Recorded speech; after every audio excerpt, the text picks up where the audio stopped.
He thought the greatest pain was losing the person he loved, until he found a house she had never told him about. A place not meant for escape, but for holding those who were slowly disappearing from life. And the strangest part was, his dog seemed to understand that place before he did. What he discovered wasn't betrayal, but a truth that forced him to face himself. That we can love someone for years and still never truly see them. And that some doors, once closed, may mean someone never comes back. Before we begin, tell me where you're watching from, like and subscribe to the channel, and help us reach 1,000 followers so we can keep sharing meaningful stories now. Let's begin the story. The house by the sea had not changed. It stood the same way it always had, quiet, weathered, stubborn against the wind. The wooden siding still carried the pale gray of years under salt and cold. The porch still creaked at the same loose board near the steps. Even the wind, moving through the narrow gaps of the railing, made the same low whistle it had made for as long as he could remember. But something had been removed from it. Not furniture, not objects, something less visible and far heavier. Nathaniel Cross stood just inside the doorway, one hand resting loosely on the frame, as if he needed the wood to confirm he was still there. He was 35, tall just over 6 feet, and built in the quiet, efficient way of a man who had trained his body for function, not display. His shoulders were broad, but not exaggerated, and his posture straight, but never stiff. Everything about him suggested control, not effort, just habit.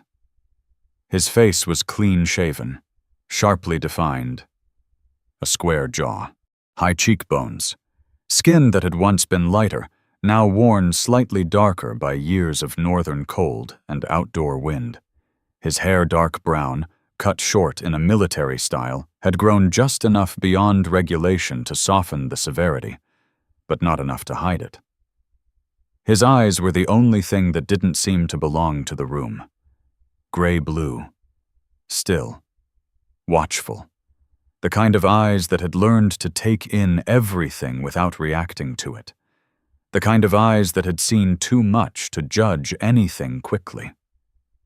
Behind him, the German shepherd stepped in more slowly. Vargo.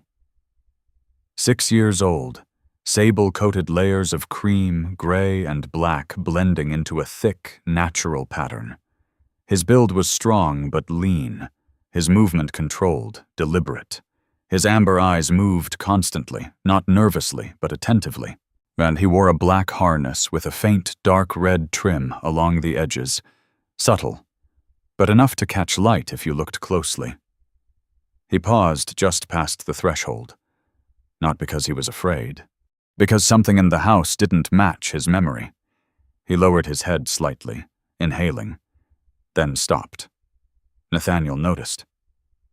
"Yeah," he said quietly, voice low, rough from disuse more than emotion. "I know." The silence that followed wasn't empty. It was waiting. The funeral had ended 3 days ago. People had spoken. Hands had been shaken. Words had been offered, carefully chosen, carefully placed, as if grief could be softened by precision. Nathaniel remembered none of it clearly. He remembered standing, nodding, thanking people. He remembered the sound of chairs being moved. And he remembered the moment everyone left. That was the only moment that had stayed. The house had become too large after that. Not physically, but in the way sound traveled differently when there was no one to hear it. Yet the envelope had arrived the next morning. No return address, no explanation. Inside, there had been a key, and a letter from Mara Keene. He hadn't known her before. Her handwriting was clean, controlled, precise, in a way that suggested someone who had spent years making sure nothing was misunderstood. She was, according to the letter, the legal representative for Elise's private estate matters. Nathaniel had stared at that line longer than anything else. Private, estate, matters. Words that had never belonged in the same sentence as his wife. The letter had been brief. Mr. Cross, your wife maintained ownership of a property located in Essex County, New York. The enclosed key grants access. All documentation is legally valid and enclosed in the secondary packet. She left no further written explanation. However, there was one instruction. Inside the envelope, folded separately, had been a small piece of paper. Not typed, not formal, just her handwriting. Don't try to understand. Just, don't close the door. He had read it once, then again, then folded it back with the same care she had used. Not because he understood it, but because something in it felt unfinished. He had known Elise for over a decade. He had lived with her, shared meals, conversations, silence. And yet, there had always been something he had chosen not to follow. Not secrets, not lies, just spaces. Moments where she had paused too long before answering. Questions she had asked that didn't lead anywhere. Once years ago, she had stood by the window and said, almost casually, "Do you ever feel like you're just continuing?" He had looked at her, not fully understanding the question. Continuing what? She hadn't answered, and he hadn't asked again. The key lay now on the small wooden table near the door. He hadn't touched it since placing it there, but he hadn't put it away either. That was the difference. He walked toward it slowly, boots heavy against the floor, or the sound dull and grounded. Vargo moved with him, but not close. Still watching. Nathaniel picked up the key. It was older than he expected. Metal worn smooth at the edges. Slight discoloration near the teeth. Used. Not symbolic. Real. Vargo's ears shifted. Sharp. Immediate. Not toward the door. Not toward Nathaniel. Toward the hallway, a place where nothing had moved in days. He turned fully, body tightening, not aggressive, not defensive, just alert. Then, without looking back, he walked 2 steps forward and stopped. Right at the edge of the hallway, as if something there had told him, "This is as far as you go." Nathaniel felt it too. Not fear. Something else. Recognition. Without memory. Vargo. The dog didn't respond, didn't move, just stood there, watching something that wasn't visible, and for the first time since the funeral. Nathaniel felt something shift, not grief, not anger, something quieter, something that felt like the beginning of a question he had avoided for years. He looked back at the key, then at the hallway, then at the empty house. "I should have asked," he said under his breath. It wasn't directed at anyone, and yet it felt like an answer. He packed that afternoon. Not much. He didn't need much. The same worn tactical combat shirt olive gray, fabric softened from years of use, sleeves slightly frayed at the cuffs. The dark red thermal layer beneath it, faintly visible at the collar. Combat pants, earth-toned, worn at the knees. Boots that had outlived more than they should have. And the watch. Always the watch. He checked it once before leaving. Not for time, just out of habit. Vargo was already at the door, harness secured. Waiting. Not impatient. Just ready. They left just before sunset. The sky was a dull, muted orange, fading quickly into gray.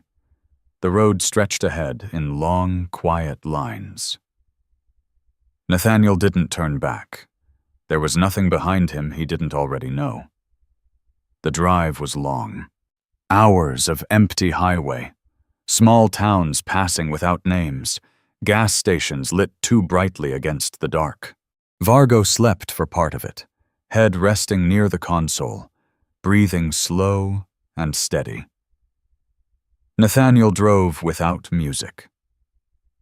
Without distraction. The kind of driving that wasn't about getting somewhere, but about not stopping. Sometime after midnight, he reached a rest stop, pulled over, turned off the engine. Silence filled the car instantly. Different from the house. This silence had no memory. He leaned back in the seat, closed his eyes, and for a moment, he saw her. Not clearly, not as an image, just the shape of her presence, standing somewhere he had never followed. He opened his eyes. Vargo was watching him. Not with concern, not with confusion, just present. Nathaniel exhaled slowly. "Yeah," he said. "All right." The road to New York would take the rest of the night. And whatever waited at the end of it was not something he could prepare for, because this time, he wasn't going to look away. The lake did not welcome him. It did not reject him either. It simply existed wide, still, and indifferent, like something that had been there long before names were given to it, and would remain long after. Nathaniel Cross parked the truck along the narrow gravel path that led toward the house. The tires crunched softly, the sound swallowed almost immediately by the surrounding trees. Pine, mostly. Tall, thin, unmoving in the early morning air. The sky was pale, not yet bright. The kind of light that made everything look unfinished. He turned off the engine and sat there for a moment longer than necessary. Not because he was tired, because he understood, without saying it out loud, that once he stepped out of the truck, he would no longer be standing in a place that belonged to the life he knew. Vargo shifted in the passenger seat, as then rose slowly. He didn't bark, didn't rush, just watched, waiting. Nathaniel opened the door. Cold air moved in immediately. Clean, sharp, carrying the scent of water and wood, and something faintly metallic like old tools left out too long. He stepped out, boots touching ground that wasn't familiar. Vargo followed, landing quietly beside him. The dog stood still for a moment, nose lifting, catching layers of scent Nathaniel could not read. Then, without instruction, Vargo began walking forward, not toward the house, toward the space between the house and the lake. Nathaniel noticed, but didn't stop him. Not yet. The house stood about 20 yards ahead, smaller than he had expected. Not abandoned. Not pristine. Used. That was the word that came to him. The wood siding was weathered but intact. The windows were clean, not polished but maintained. The porch held a single chair. Simple. Wooden. Facing the lake. Not decorative. Purposeful. Yet Nathaniel approached slowly, eyes moving over details the way they always had, angles, lines, entry points, signs of disturbance. Nothing stood out, which in itself meant something. This place wasn't hidden. It was kept. He stepped onto the porch. The board beneath his right boot gave a slight familiar creak, not from age, but from repetition. It had been stepped on many times, in the same place. His hand hovered over the door, then paused. He didn't feel hesitation. He felt something else. A strange awareness that the space beyond the door had never expected him. He used the key. It turned easily. No resistance. Inside, the air was warmer than outside. Not by much. just enough to suggest that the house held on to heat better than it should have. Nathaniel stepped in. The room was simple, a narrow table, 2 chairs, not matching, a small kitchen space off to the side, no clutter, no decoration, but not empty. And there were signs of use everywhere. A cup left upside down to dry, a folded blanket placed neatly along the arm of a chair, a book closed, with a dried leaf marking a page. He didn't touch anything. Not yet. Behind him, Vargo entered more slowly this time. The dog moved along the wall first, nose low, tracing the edges of the room, not searching frantically. Mapping. Learning. He paused near the chair by the window, the one facing the lake. Then he sat. Not lying down, not relaxed, just present. Nathaniel watched him. "You've never been here," he said quietly. It wasn't a question.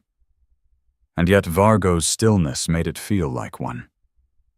A sound came from outside. Footsteps. Measured. Even. Nathaniel turned before the second step landed. The man approaching the porch did not rush. He was older, mid-60s, perhaps. Tall in a way that had lost some height over time. His shoulders slightly rounded, not from weakness, but from years of carrying weight without complaint. His hair was gray, cut short but uneven, looked like it had been trimmed without much attention to appearance. His face held deep lines, not sharp, but settled, like grooves worn into wood by years of weather, no beard, just rough stubble along the jaw. His eyes were the most noticeable thing. Not soft, not hard. Still. The kind of stillness that comes from seeing things long enough that nothing surprises you anymore. He wore a dark green jacket, faded at the seams, over a flannel shirt. Thick pants, work boots, not dressed for impression, dressed for function. He stopped at the edge of the porch, looked at Nathaniel, then at Vargo, then back at Nathaniel. "You made it." His voice was low, even, not welcoming, not distant, just factual. Nathaniel stepped outside. "You're Elias." Elias Boone. He nodded once. No handshake offered, no attempt to close distance. Nathaniel didn't extend one either. Elias glanced toward the house, then back at Nathaniel. "She told me you might come." Nathaniel's brow tightened slightly. "She didn't tell me anything." Elias gave a faint nod. "That sounds like her." There was no sarcasm in it, just acknowledgement. They stood in silence for a few seconds. Wind moved through the trees. Somewhere near the lake, a branch shifted. Elias spoke again. "The place is legal. Maintained. Taxes paid. Nothing hidden in that sense." Nathaniel nodded once. "Mara mentioned that." Elias studied him more closely now, not judging, measuring. "You read everything?" "I read enough." Another nod. "That's usually how it starts." Vargo moved. Not toward Elias, not toward Nathaniel. He stood from his position inside the house, turned, and walked out onto the porch. Then past both men. Straight toward the lake. His pace changed slightly faster now, but not running. Intent. He stopped about 10 feet from the waterline. Stared. Not at the surface. Beyond it. Elias followed his gaze. His expression didn't change, but something in his posture did. A subtle shift. Recognition. "You see that?" Elias said quietly. Nathaniel narrowed his eyes. "See what?" Elias didn't answer immediately. Then, almost under his breath, "He's looking at the same spot she used to." Nathaniel felt something tighten in his chest. Not fear, not grief. Something closer to alignment, like two lines that had never met, suddenly crossing. Vargo didn't move, didn't bark. Just stood there, as if waiting for something that wasn't coming. Elias turned away first. "Come inside," he said. "There are things you should understand before you decide anything." Nathaniel followed, not because he trusted Elias, because the man wasn't trying to lead him. He was just continuing. Back inside, Elias remained standing. Didn't sit. Didn't make himself comfortable. "This isn't a place for people to stay long," he said. Nathaniel leaned lightly against the table, arms relaxed, but ready. "Then what is it?" Elias considered the question, then answered carefully. "It's a place people pass through." Nathaniel waited. Elias continued. "They don't come here alone. Not really. Someone always knows where they are." "Who?" "Depends. Sometimes Ruth, sometimes me, sometimes Mara." Nathaniel absorbed that. "Screened?" Elias nodded. "Within reason. If someone's too far gone, they don't come here." "Too far gone?" "Unstable. Dangerous. Needing more than quiet." Elias paused. "This isn't a place for saving people." He looked directly at Nathaniel now. "It's a place where people aren't pushed away." Nathaniel exhaled slowly. "And she did this alone?" Elias shook his head. "No one does anything alone." Another pause. "She just didn't make it about herself." From outside, Vargo's silhouette remained near the water, unmoving. The lake stayed still. The house stayed quiet. And for the first time since arriving, Nathaniel understood something clearly. This wasn't about discovering who Elise had been. It was about deciding whether something she had started should be allowed to end. Nathaniel did not sleep much that night. The house was quiet in a way that felt intentional, not empty, not abandoned, but held. Every small sound carried differently. The shifting of wood under cooling air, the faint movement of branches brushing against one another outside. Even his own breathing felt louder than it should have. He lay on the narrow bed in the small side room Elias had pointed out earlier, fully clothed, boots still on the floor beside him, within reach. Habit. Some things did not leave a man just because the war did. Vargo had chosen his own place, not beside the bed, not by the door, but halfway between the hallway and the window that faced the lake. A position that allowed him to see both. Nathaniel noticed it in the dark. The dog's silhouette was still, but not asleep. Ears occasionally shifting, one head lifting slightly at sounds too small for Nathaniel to catch. Guarding, but not in the way he had seen before.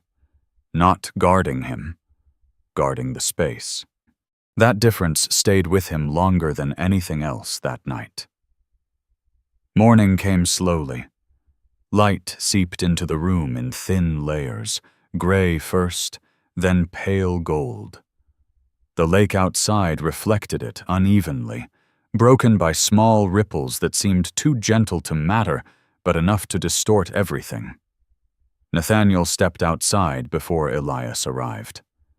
The cold air hit his face cleanly, sharp enough to clear the dull fog that had settled behind his eyes over the past days.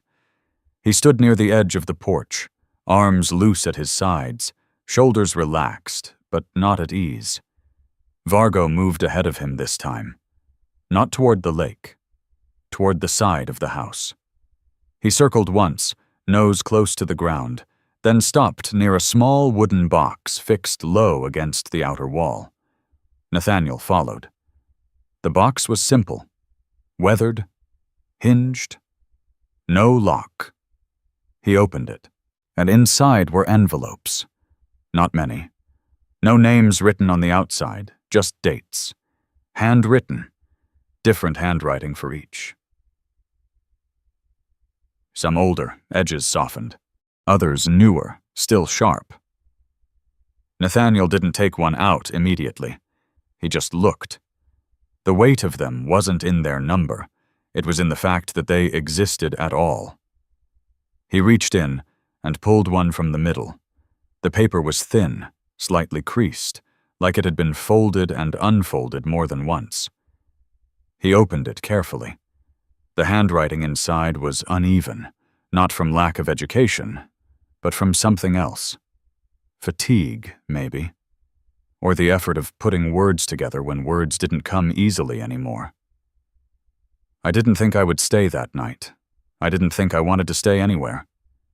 You didn't ask me anything. You didn't tell me what to do. You just made sure there was light in the kitchen. That was enough. Nathaniel read it once. Then again. There was no name signed at the bottom, just a line. I went back the next morning. He folded it back along its original crease, placed it carefully where he found it. He didn't take any others. Not yet. Elias arrived mid-morning. Same steady steps. Same quiet presence.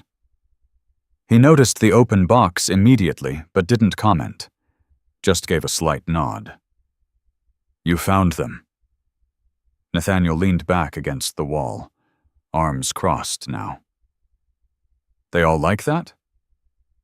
Elias considered the question. Not all. A pause. Some say less. Some say nothing at all. Why keep them? Elias glanced at the box. Because she didn't. Nathaniel frowned slightly. She didn't keep them. Elias shook his head. They were left. She didn't collect anything. He met Nathaniel's gaze. That matters. Nathaniel let that sit. It changed something. Subtle, but clear. This wasn't a record. It wasn't proof. It wasn't something Elise had built to show. It was something that had accumulated, without intention. They walked along the side of the house. The ground was uneven in places, and softened by years of weather. Small patches of grass broke through where they could. There were rules, Elias said. Nathaniel looked at him. Yeah, you mentioned. Elias nodded. But not written down. Not like that. He stopped near a tree, old and slightly bent toward the lake. She didn't explain them. She followed them. Nathaniel waited. Elias continued. No one stayed more than a couple nights. No one came without someone knowing. No one was asked to talk. And no one was allowed to disappear. That last line held longer. Nathaniel turned slightly. What does that mean? Elias looked out toward the water before answering. It means if someone came here trying to vanish. He paused. They weren't left alone long enough to do it. Vargo suddenly moved. Not fast, but with a shift in focus that was immediate. His head turned toward the far edge of the property, toward a narrow path that led deeper into the trees. He stood still, then took a step forward. Then another. Nathaniel followed his gaze. At first there was nothing. Just trees. Light, stillness. Then movement. A figure. Slow. Careful. Not approaching the house directly. Walking as if unsure where to stop. Elias didn't react immediately, but Nathaniel noticed the way his shoulders adjusted slightly straighter now. Prepared, not alarmed. Recognizing. Do you know her? Nathaniel asked quietly. Elias nodded once. She's been here before. That was all he said. The woman came closer, step by step. She was older, late 60s, maybe early 70s. Not frail, but worn in the way people are when life has taken more than it has given back. Her hair was gray, pulled loosely behind her head, strands escaping around her face. Her skin was pale but weathered, fine lines running deep around her mouth and eyes. Not from smiling, from holding things in. She wore a long coat, slightly too large, as if it had belonged to someone else once. Her hands were bare despite the cold, fingers slightly curled inward. Not from injury, just habit. She stopped several feet from the porch, didn't look at Nathaniel first, looked at the house, then at the chair, then finally at Vargo. Her eyes softened, not with relief, but recognition. "Is it still open?" she asked. Her voice was low, careful, like each word had to pass through something heavy before reaching the air. Nathaniel didn't answer immediately. He didn't know how. Elias spoke instead. "For a while," he said. That seemed to be enough. The woman nodded. She didn't move closer. Didn't step inside. Just stood there, waiting. Not to be invited, but to not be turned away. Nathaniel looked at her. Really looked. There was no performance in her posture. No attempt to explain herself. No expectation. Just a quiet question. Am I allowed to stay? And beneath it, something deeper. Will someone leave if I do? Nathaniel felt something tighten in his chest again. Not the same as before. This wasn't about Elise, not directly. This was about something he had never learned. How to be present, without trying to fix anything. Vargo moved first. He walked slowly toward the woman. Head level. Tail still. Not submissive. Not dominant. Balanced. He stopped just within her reach. Didn't touch her. Just stood. The woman hesitated. Then slowly, she lifted her hand, rested it lightly against the side of his neck. Her fingers trembled slightly at first, then steadied. Her shoulders dropped a fraction, almost unnoticeable, but real. Nathaniel watched, not stepping in, not speaking. For the first time since arriving, he understood something clearly. He didn't need to know her story.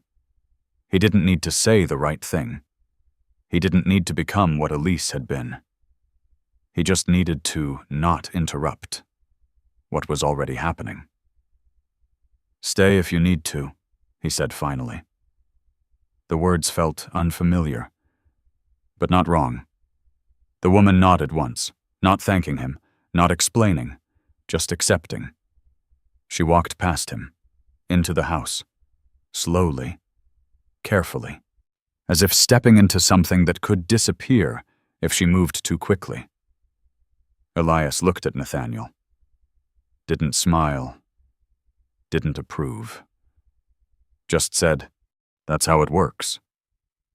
Nathaniel nodded. He understood now. Not everything, but enough. The lake remained still. The house remained quiet. And something small but undeniable had begun to shift. Nathaniel did not follow the woman inside immediately. He remained on the porch, one hand resting lightly against the wooden railing, eyes fixed on the open doorway she had just passed through. Not out of suspicion, not even uncertainty. It was something quieter than that, a recognition that once he stepped in after her, he would no longer be standing outside the life Elise had lived here. Elias stood a few feet away, not watching Nathaniel, but not leaving either. "You don't have to go in right away," he said. Nathaniel didn't look at him. "I'm not waiting," he replied. Elias gave a small nod. "That's good." Inside, the house felt different. Not changed. Occupied. The older woman had taken the chair by the window, the one that faced the lake. She hadn't removed her coat, hadn't moved anything around her.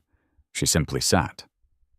Still, where her hands rested in her lap, fingers lightly curled, as if holding on to something invisible. Vargo moved toward her first. Slowly. He stopped just within reach again, but this time he didn't sit. He lay down. Front legs stretched forward, head resting between them, eyes open but soft. Watching, not guarding, allowing. Nathaniel stepped further inside, boots quiet against the wood. He didn't speak, didn't ask her name, didn't ask why she had come, because something in the way she sat made it clear. The questions were not the point. Elias remained near the door. "There's something you should see," he said after a moment. Nathaniel turned. Elias gestured toward the far wall, near the small shelf Nathaniel hadn't paid much attention to before. A simple wooden surface. A few objects placed carefully, not displayed. A small radio. Old. Portable. The kind that had been used more than it had been preserved. Nathaniel walked over. His eyes scanned it automatically. Wear on the buttons, slight discoloration near the speaker, a thin crack along one side. Used. Not sentimental. "Is this hers?" he asked. Elias shook his head. "She used it." That distinction landed. Nathaniel reached for it, paused, then picked it up. It was lighter than he expected. Cold. He turned it over once, noticing a small piece of tape along the back, as if something had once been held in place and later removed. "Batteries are still good," Elias said. Nathaniel glanced at him. Elias added, "She didn't like things dying on her watch." Nathaniel pressed the power button. Nothing happened. He pressed it again. A faint click. Then static, low, soft, not disruptive, just present. He adjusted the dial slightly. The static shifted. Then, a voice, faint at first. Not broadcast, not a station. Recorded. He froze. Vargo lifted his head sharply. Not toward the door, not toward Elias, toward Nathaniel. Directly. His ears moved forward, body still low to the ground, but no longer relaxed. Focused. As if he recognized something in the sound, not as noise, but as meaning. Nathaniel felt it before he understood it. A tightening in his chest. Not pain. Not yet. Something closer to alignment, like a memory he had never fully owned, suddenly returning without warning. He didn't move. Didn't turn the dial. Didn't lower the volume. Because he knew, without anyone telling him, that the voice he was about to hear was not meant to explain anything. The voice came through more clearly now. Soft. Measured. Tired. Elise. Not as he remembered her in conversation. Not composed. Not careful. Just honest. "I thought about leaving." The words were simple. Unprotected. Nathaniel didn't breathe. "I didn't say anything because I didn't know how to say it without making it sound like something it wasn't." A pause. Long enough to feel deliberate. "It wasn't about him?" Nathaniel's jaw tightened slightly. Not anger. Something else. What a slow realization forming before the rest of the sentence arrived. "It was about not being able to stay whole in one place." The static shifted briefly, then steadied again. "I kept trying to divide it." Another pause. I thought if I gave enough of myself to both sides, it would balance out. Her voice faltered slightly there, not breaking, just thinning. But it doesn't work like that. Nathaniel lowered himself into the chair near the table without realizing he was moving. His body needed something solid. His mind wasn't keeping up. At home, I tried to be enough. Quiet, present, stable. A faint exhale. Here, I tried to be available. Not needed. Just there. The words settled into the room slowly, like dust that had been disturbed after years of stillness. I didn't do either one well. Nathaniel closed his eyes briefly, not to block it out, to hold it steady. Across the room, the older woman had not moved. Not once. Her eyes remained fixed on the lake, but her shoulders had shifted. Barely. A subtle lowering, and as if the weight she carried had recognized something in the words. Nathaniel opened his eyes again. The voice continued. I don't think anyone noticed. A small pause. Except me. That landed differently. He felt it in his throat. Dry. Tight. I wasn't unhappy. Another pause. But I wasn't entirely there either. The static crackled faintly. I don't think that's something you can explain to someone who's learned how to survive by staying in one place. Nathaniel's eyes flickered, not in reaction, in recognition. He had done exactly that, stayed, endured, adjusted. Believed that consistency was enough, that presence was the same as understanding.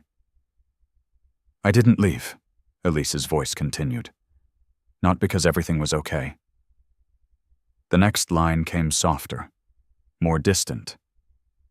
Because I knew, if I did. The static shifted again. He wouldn't know how to stay. Nathaniel's grip tightened on the edge of the chair. Not enough to show. Just enough to feel. Silence followed. Not the absence of sound. The absence of continuation. The recording ended without warning. No closure. No final sentence. Just stillness. Nathaniel sat there for a long moment. Eyes forward. Breathing steady.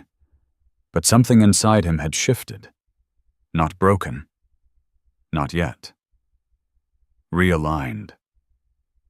He stood slowly, walked back to the table, placed the radio down exactly where it had been. Not because it mattered, because it felt like something that shouldn't be moved more than necessary.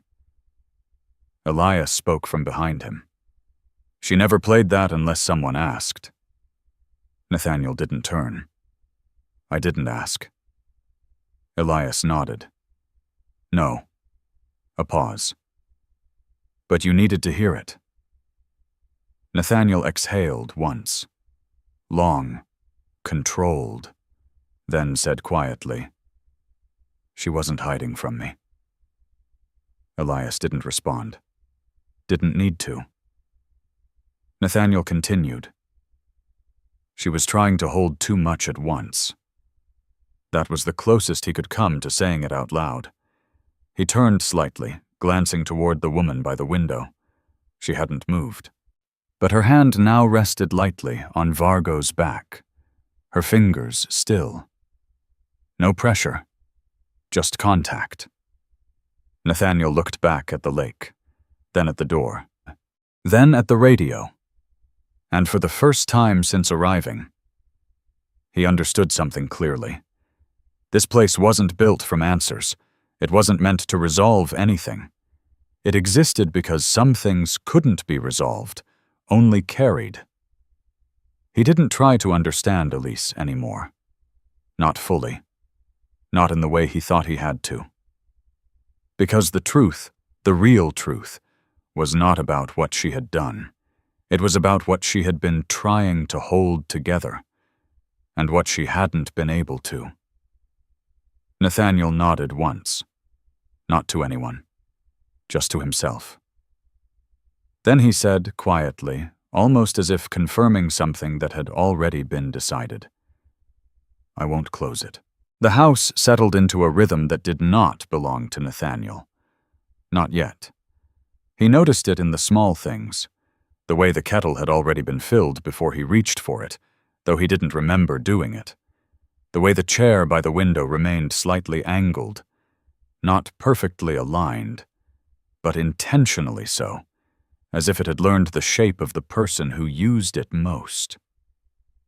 The older woman had not spoken since she entered.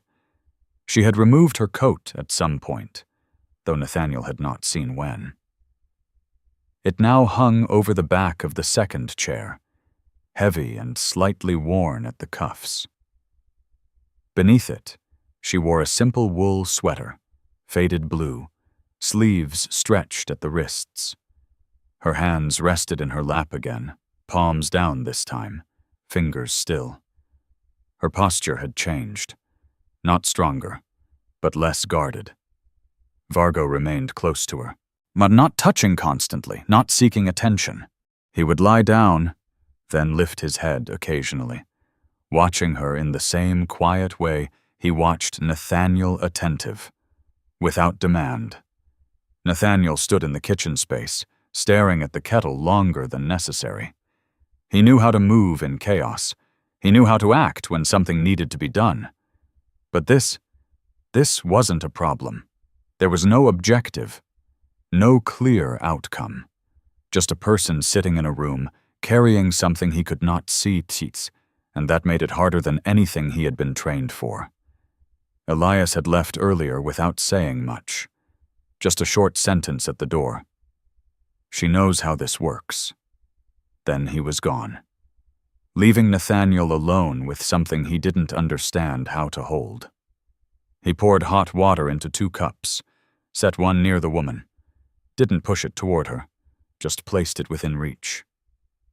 She didn't look at him, but after a moment her fingers shifted, wrapped around the cup, slowly, as if relearning the motion. She didn't drink right away. She just held it.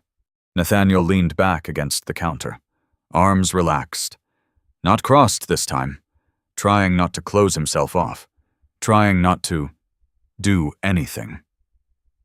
Minutes passed, or longer. Time moved differently in the house. Not slower, just less defined. "I didn't think it would still be here." Her voice came without warning. Soft, not fragile, but worn.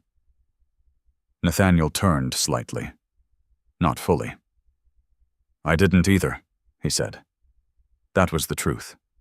She nodded once, eyes still on the lake. "I came once, a long time ago." Her voice carried no need to explain, just to place a fact in the room. Nathaniel waited. She continued. "I didn't stay long." A pause. "Didn't think I deserved to." That word deserved hung differently. He felt it, but didn't reach for it. Vargo stood abruptly, not startled, not alarmed, but decisive. He moved away from the woman for the first time since she arrived, crossing the room toward the hallway. His pace was steady, focused. He disappeared briefly from view. Nathaniel straightened slightly, watched. A few seconds passed. Then Vargo returned, carrying something gently in his mouth, a folded cloth. Old. Faded. He walked directly back to the woman and stopped in front of her. Didn't drop it immediately. Waited. The woman looked down slowly. Her hand trembled slightly as she reached for it. When her fingers touched the cloth, she froze. Her breath caught. Not sharply, but enough. She took it from Vargo, unfolded it halfway, then stopped, her eyes closed. For a moment, just one. Her face broke.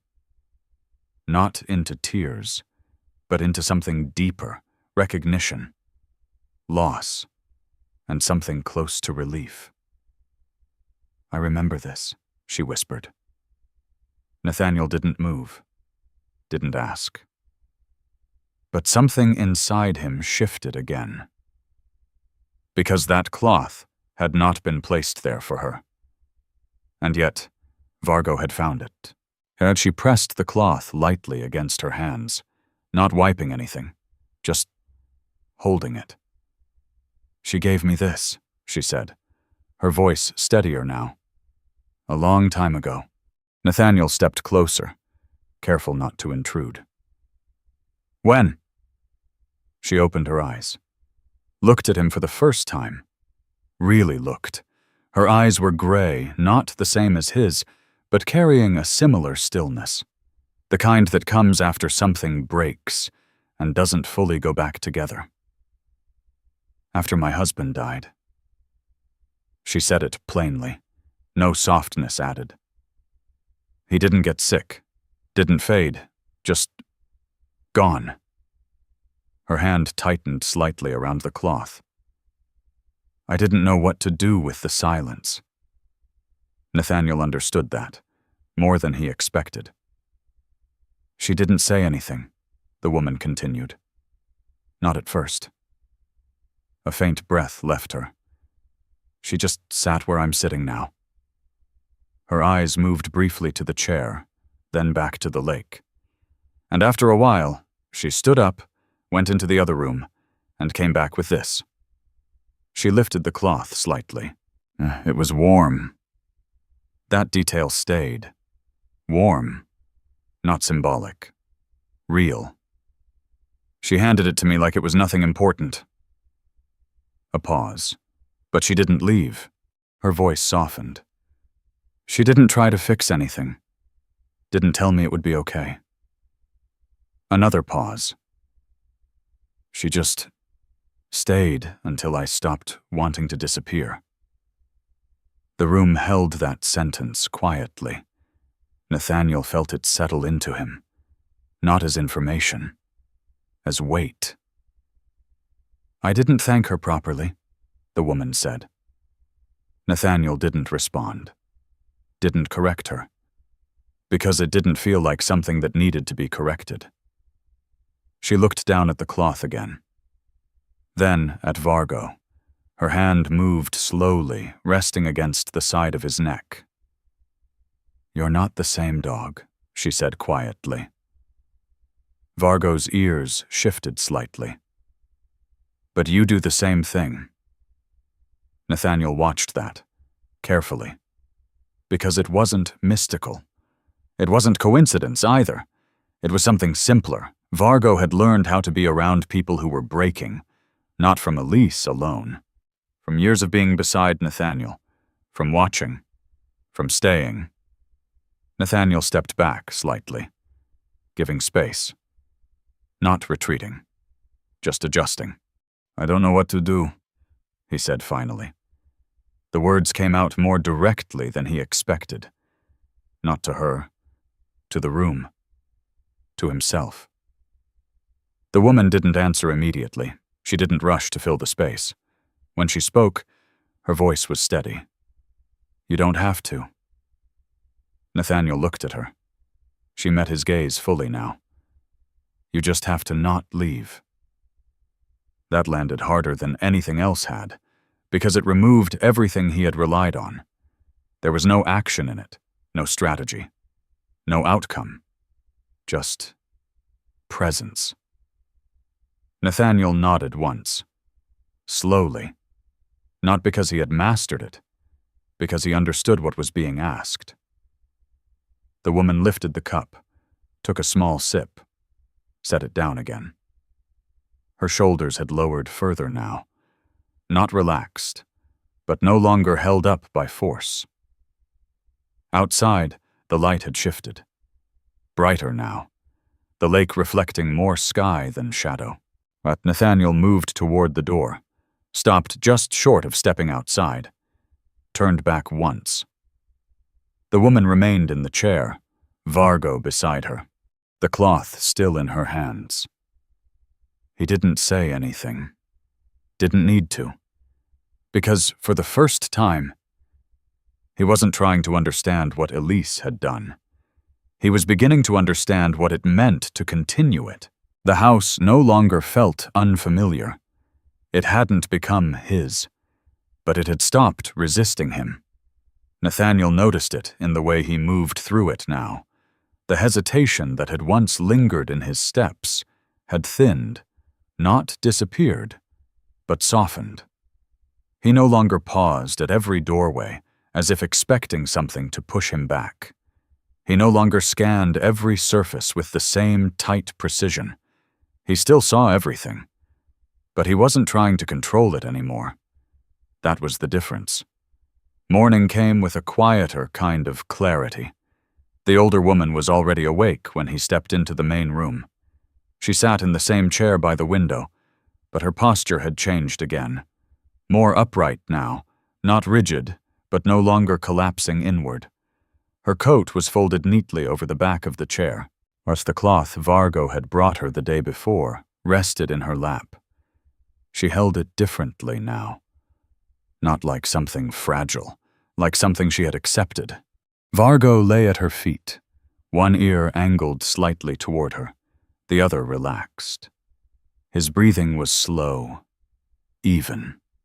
Every now and then, his tail shifted once against the floor, small, controlled movements, not seeking attention, but acknowledging presence. Nathaniel stepped into the kitchen space, checked the shelves, counted what was there. Not out of necessity, out of instinct. There were cans, dry goods, tea, coffee, a small first aid kit in the corner cabinet. He noticed what was missing too. No excess, no storage beyond what was needed. This place didn't prepare for many people. It prepared for enough. He opened a drawer near the sink. Inside there was a notebook. Plain, worn at the edges. He flipped it open. Dates, initials, short notes, nothing detailed, nothing invasive, just enough to remember without holding on to anything. He closed it, or left it where it was. Elias returned just before noon. Same steady pace, same quiet presence.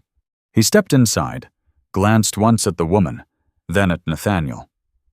"Still here," he said. Not a question. Nathaniel nodded. "For now." Elias gave a slight nod in return. "That's how it works." They stepped outside together. The air had warmed slightly, though the cold still lingered beneath it. The lake reflected more light now, the surface broken by small, irregular ripples. Nathaniel stood with his hands loose at his sides. Elias remained a step behind him. Not watching.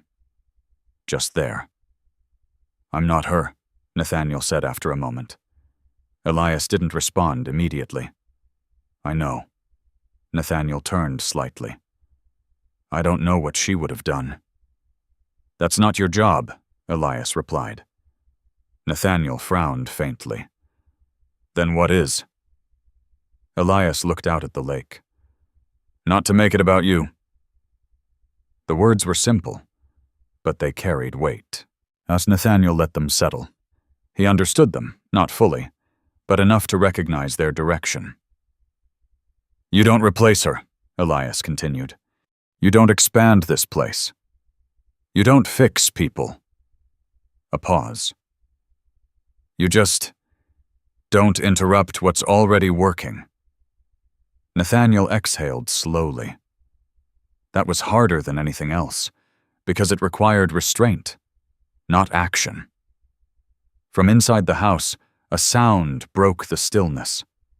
Not loud, but wrong. A chair scraping too quickly. Nathaniel turned instantly, body reacting before thought. He moved toward the door in 3 quick steps. Inside, the woman was standing. Not calmly, not in control. Her hand gripped the edge of the table tightly, knuckles pale, shoulders tense, breath uneven.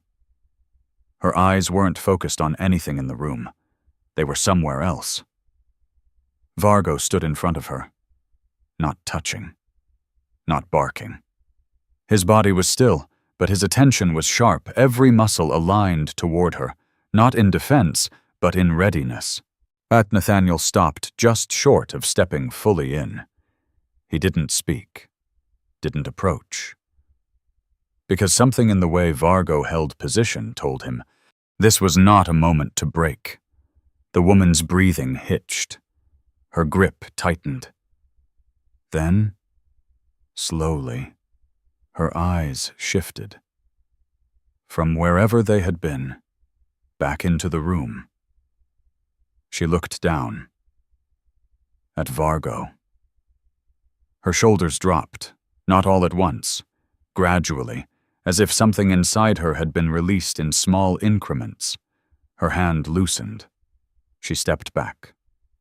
Sat down again. The room returned to quiet, but not the same quiet as before. This one had passed through something. Nathaniel remained where he was, watching, learning, without moving in. After a few seconds, the woman spoke. "I thought it was happening again." Her voice was steady, but thinner than before. Nathaniel nodded once, not asking what it was, because he didn't need to. She looked at Vargo. "He didn't let me go there." Her hand rested lightly on the dog's head, not gripping. Just present. Nathaniel stepped back outside. Elias was still there, hadn't moved. "Now you see," Elias said quietly. Nathaniel nodded. "I do." They stood in silence for a while. The lake continued its slow, steady movement. The trees remained still. Nothing in the world had changed. And yet, something had. "I need to set limits," Nathaniel said after a while. Elias glanced at him. "Good," Nathaniel continued. "No one comes here without someone like you or Ruth knowing." Elias nodded.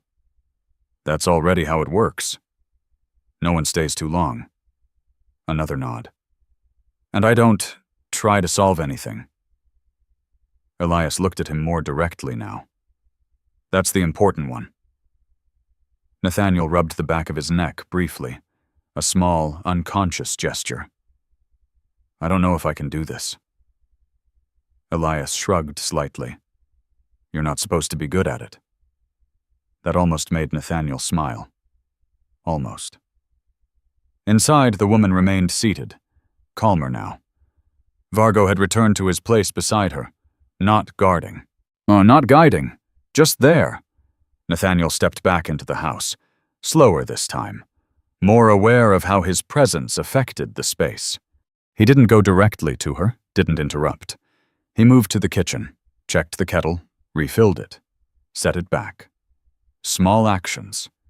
Not necessary, but grounding. He looked at the notebook again.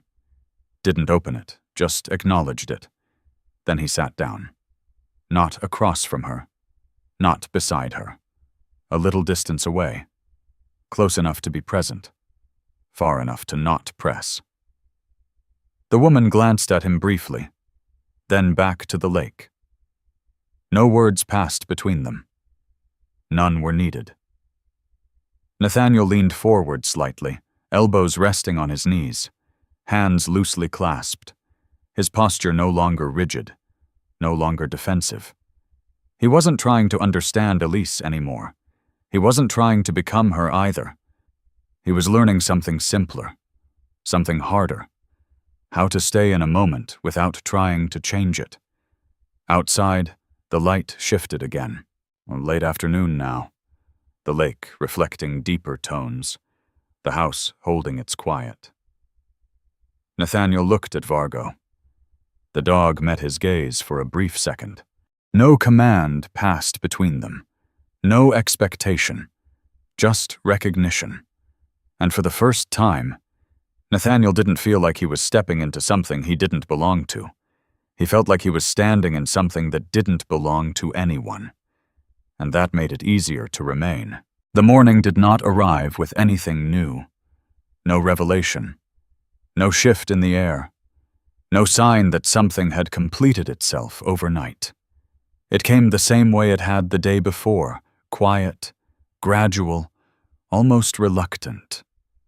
Nathaniel was already awake when the first light reached the edge of the lake. He stood outside, near the same place he had stopped the day he arrived. Boots planted firmly in the cold ground, shoulders steady, breathing even. The surface of the water reflected the sky in broken pieces, never fully still, never entirely disturbed. It reminded him of something he couldn't quite name. Not a memory, a pattern. Behind him, the house held its silence. Not empty, not full. Occupied in a way that did not announce itself. He didn't turn when he heard the door open. He knew it would. Soft footsteps approached, measured and careful. The older woman came to stand a few feet away from him. She looked different now. Not in any obvious way. Her clothes were the same. The faded sweater. The worn coat now folded over her arm instead of hanging from it. Her hair still loosely tied, strands escaping in the wind. But her posture had changed. She stood upright. Not forcing it, not holding herself together out of necessity. Just standing. Her face still carried its lines, the deep-set marks of years spent holding grief in place. But her eyes were no longer fixed on something distant. They were here. Present. "I'm leaving today," she said. Her voice was calm, not uncertain. Nathaniel nodded once. Okay. He didn't ask where, didn't ask why, because that wasn't part of this place. She looked at the lake, then at the ground, then back toward the house. "I stayed longer than I thought I would." A small pause. "But not longer than I needed." Nathaniel understood that, and more than he expected. Vargo stepped out behind her. He moved past both of them, circling once in the open space before settling near Nathaniel's side. Not leaning, not pressing, just choosing position. His ears flicked once toward the woman, then forward again. Attentive, but no longer fixed. "She used to stand there," the woman said quietly, nodding toward the spot where Nathaniel now stood. Nathaniel didn't move, didn't step aside. "Yeah," he replied. She didn't say much. A faint breath left her. But she didn't leave. That line lingered, not heavy, just true. Nathaniel looked out over the water again.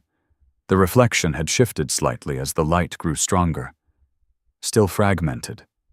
Still incomplete. "I thought I needed something from her," the woman continued. "An answer.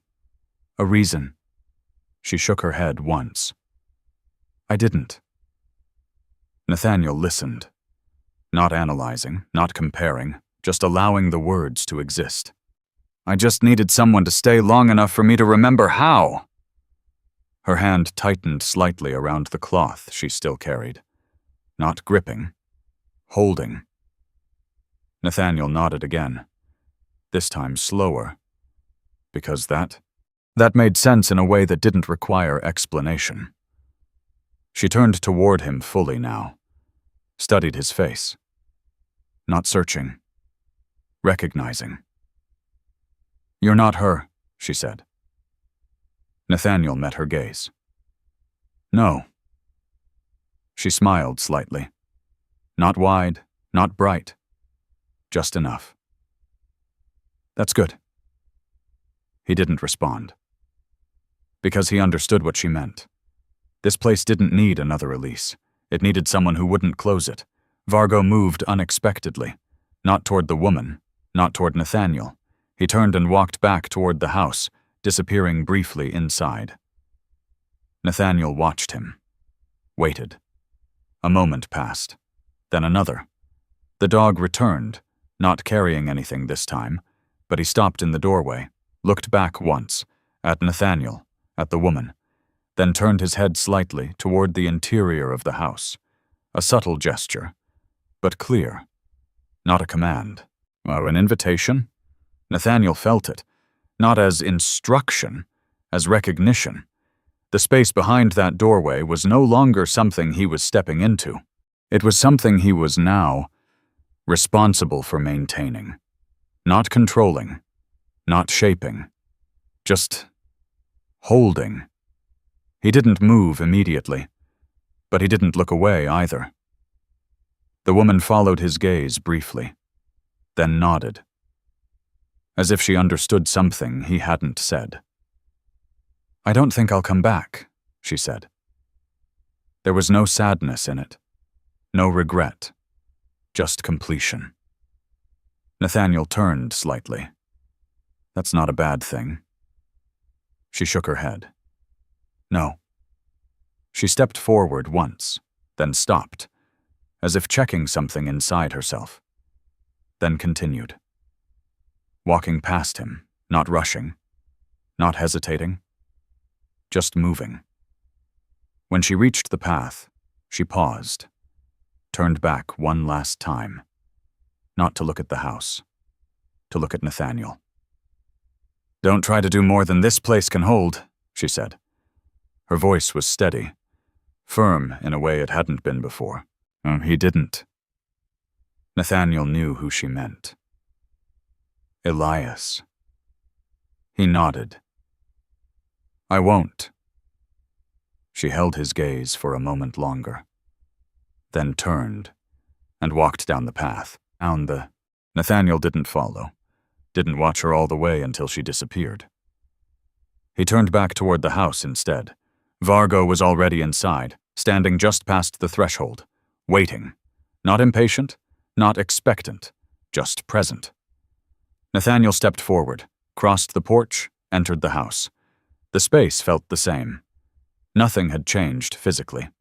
The chair remained by the window, the table untouched, the notebook still in the drawer, the radio where he had left it. But something had shifted. Not in the house. In him. He moved through the room slowly, not inspecting, not searching, just noticing. The way the light hit the floor, the way the air held warmth in certain corners, the way silence didn't feel like absence anymore. He stopped near the chair, looked at it for a moment, then turned away, not claiming it, not avoiding it, just letting it remain what it was. Vargo walked over, sat beside him, close enough that their presence overlapped slightly, not touching, but no space left between them. Nathaniel exhaled once, long, steady. He didn't think about Elise, not in that moment, not in the way he had before.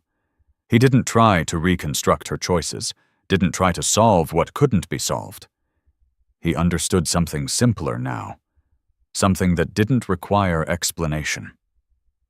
The house didn't exist to answer questions. It existed to hold people long enough for them to stop needing answers. Nathaniel looked toward the door, still open. He didn't move to close it.